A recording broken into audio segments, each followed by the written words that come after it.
Si Sahil Khan ay isang Indian national na brutal na pinatay ang kanyang kasintahang si Sakshi Reddy noong May 28, taong 2023 sa pamamagitan ng pananaksak sa kanya ng kutsilyo ng mahigit 20 beses at kalaunan ay pinalo niya ito hanggang mamatay gamit ang isang bloke ng bato ng simento.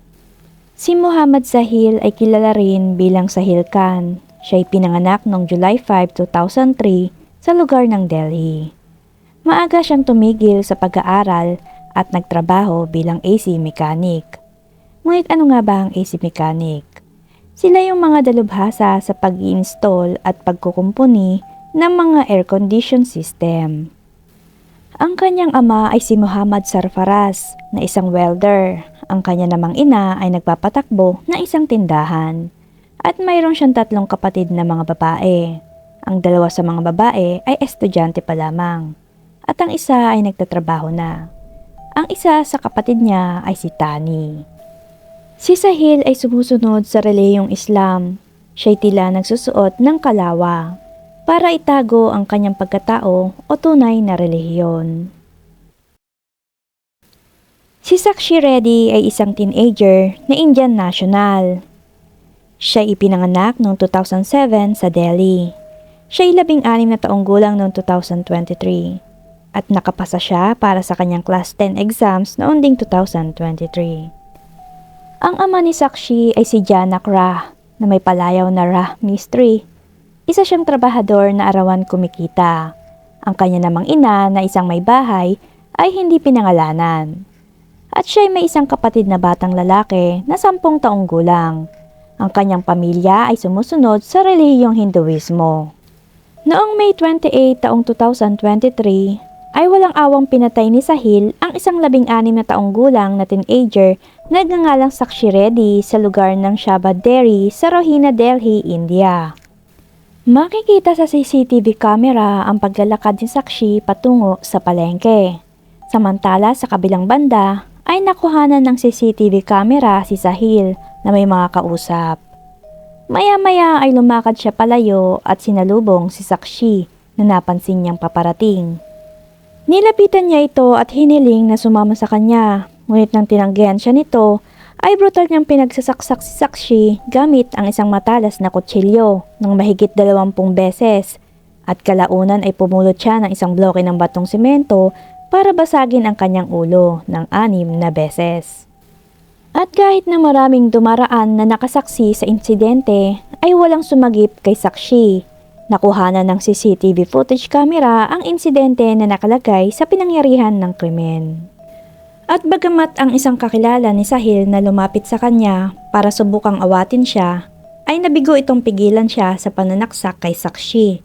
Dahil sa takot ay tumakbo siyang palayo. Samantala ay agad na tumakas si Sahil mula sa lugar matapos gawin ang krimen at pumunta sa kanyang tahanan. Itinago niya ang kanyang mobile phone sa kanyang bahay at tinungo ang Kashmir Gate bus stand mula sa kung saan siya'y sumakay ng bus papunta sa bahay ng kanyang tiyahin na si Bua Shamim. Pagkarating niya sa bahay ng kanyang tiyahin ay tinawagan ni Sahil ang kanyang ina at ipinagtapat dito ang buong pangyayari. Matapos naman ang insidente ay agad na isinugod ng pulisya si Sakshi sa Ambedkar Hospital kung saan idineklara itong patay na ng mga doktor. Sinasabing naganap ang karumal-dumal na insidente nang pumunta si Sakshi sa palengke para bumili ng regalo para sa anak ng kaibigan niyang si Neetu dahil nalalapit na ang kaarawan ng bata. Siya'y naiulat na nanatili sa bahay ng kaibigang si Neetu sa nakalipas na 15 araw dahil ang asawa ni Neetu ay nasa labas ng bayan para sa trabaho. Ayon sa ilang source, si Sakshi ay karelasyon si Sahil, ngunit nagkahiwalay ang dalawa kamakailan at nag-away noong May 27 taong 2023 bago nangyari ang krimen. Ang kanilang away ang nagtulak kay Sahil para pagpasyahan niyang patayin si Sakshi. At matapos ang paunang investigasyon ng kaso, sinabi ng Delhi Police Special Chief Dipendra Pathak, di umano ayon daw sa impormasyong kanyang nakalap, ang dalawa daw ay nagkakilala at nagkaroon ng isang relasyon. Matapos noon ay nagkaroon ng away at nagkahiwalay. Ngunit ang akusadong si Sahil ay may sama ng loob dahil hindi niya matanggap ang pag-iwan sa kanya ni Sakshi. At nagduda siya na nakikipag-ugnayan si Sakshi sa kanyang dating kasintahan. Kaya ginawa niya ang ganitong uri ng malagim na pagpatay. Nauna na siyang nagbanta na papatayin si Sakshi kung mananatili itong makikipag-ugnayan sa kanyang dating kasintahan. Itinuturing itong isang krimen ng pagsiselos. Patuloy pa rin nilang iniimbestigahan ang kasong ito. Ang ama't ina ni Sakshi ay naghain ng kaso sa ilalim ng Section 32 o murder ng Indian Penal Code at inirehistro sa istasyon ng pulisya ng Shabad Dairy. Tila hiniling nila ang parusang kamatayan para kay Sahil. Di nagtagal pagkatapos na marehistro ang isang kaso laban kay Sahil sa istasyon ng pulisya ng Shabad, ay sinimulan siyang hanapin ng mga pulis. Ang mga kapulisan ay hinalughog ang bahay ni Sahil kasama ang mga bahay ng kanyang mga kaibigan. Pati na rin sa bahay ng kanyang mga kamag-anak noong May 29, taong 2023. Ngunit naaresto si Sahil mula sa nayon ng Aterna sa Bulandshahr, district ng Uttar Pradesh, matapos matrace ng Delhi Police ang tawag mula sa kanyang tiyahin sa kanyang ama. Ayon sa ilang ulat, ay nakatira si Sahil kasama ang kanyang pamilya sa ground floor ng isang inuupahang bahay sa Jain Colony, Praladpur, Rohini, Delhi. Tila dati siyang nakatira sa lugar ng Shabad Dairy kasama ang kanyang pamilya 2 taon na ang nakakalipas. Gayunpaman siya ay pinatalsik mula sa lugar ng Shabad dahil madalas siyang nagpapakasawa sa mga gulo at away. Tinatawag din siyang Sani ng kanyang mga kaibigan at kapamilya. Ayon sa ilang source ay talagang pinaplano na ni Sahil na patayin si Sakshi nitong mga nakaraang araw. Sa isang interview sa media, sinabi ng ama ni Sahil na hindi niya alam na maaaring maging ganong kabrutal si Sahil at tutol siya sa ginawa ng kanyang anak at hindi niya ito kinukusinte. Sinabi pa niya na si Sahil daw ay hindi minor de edad at dapat tratuhin na parang nasa hustong gulang na. Sinasabing si Sahil ay isa ding alcoholic na naninigarilyo din ng hookah. Siya din ay malapit sa kanyang ina. Sa isang banda, ang mga magulang ni Sakshi ay nagbigay ng pahayag sa media. Di umano ay hindi nila alam kung may relasyon ang kanilang anak kay Sahil. Sinabi pa ng ina ni Sakshi na ang pangarap daw ng kanyang anak na maging isang abogado ay biglang naglaho. Siya'y masayang naninirahan kasama ng pamilya sa JJ Colony, Delhi. Di umano nanatili lang daw ang kanyang anak sa bahay ng kaibigan nitong si Neetu, kasama ang 2 anak nito. Bago daw nangyari ang krimen. Bandang 1:30 ng hapon ay nakausap pa niya ang kanyang anak. Sinabi daw ni Sakshi na uuwi siya kapag nakabalik na ang asawa ni Neetu. Ang ina ay sabik na naghihintay sa kanya. At hindi daw nito alam na ang anak ay hindi na makakabalik pa. Ang ama naman ni Sakshi na nagbigay din ng pahayag sa isang interview sa media ay nagsabi na di umano kailangan daw nila ng hustisya para sa kanilang anak. Siya'y brutal na pinatay, sinaksak ng maraming beses at ang kanyang ulo ay binasag ng paulit-ulit gamit ang isang bato. Gusto daw nilang bitayin hanggang mamatay ang akusadong si Sahil. Sa isang banda, ang kutsilyong ginamit sa pagpatay ay na-recover ng Delhi Police. Sinabi ng pulisya na ang kutsilyo ay binili ng akusadong si Sahil mula sa Haridwar.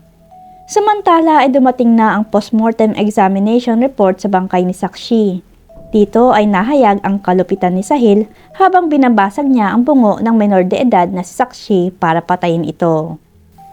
Ang nakakagulat na bagay ay nahayag sa ulat ng postmortem ni Sakshi. Marami sa mga bahagi ng katawan niya ang malubhang nasugatan dahil sa pag-atake ng kutsilyo ni Sahil. Hindi lamang yon, napag-alaman din na si Sakshi ay pinukpok ng husto kaya nabasag ang kanyang bungo sa iba't ibang parte. Sinabi din sa report ng autopsy na may 20 tama ng malalim na saksak sa kanyang katawan. Tumagos sa kaliwang baga ni Sakshi ang matalas na kutsilyo. Ang bituka ay lumabas sa katawan. At may malalim na sugat sa ibabang parte ng tiyan na siyang pangunahing dahilan o sanhi ng kanyang kamatayan. Ayon sa impormasyon, isang araw bago ang pagpatay kay Sakshi ay tinawagan ni Sahil Khan ng ilang beses si Sakshi. Tumawag siya sa mobile at WhatsApp. Isang tawag ang naganap noong 3:41 PM noong Sabado. kung saan nagpatuloy ang kanilang pag-uusap ng 40 minutes. Ayon sa mga ulat ay sobrang desperado si Sahil at nais na makipagbalikan kay Sakshi na tinanggihan ng dalaga.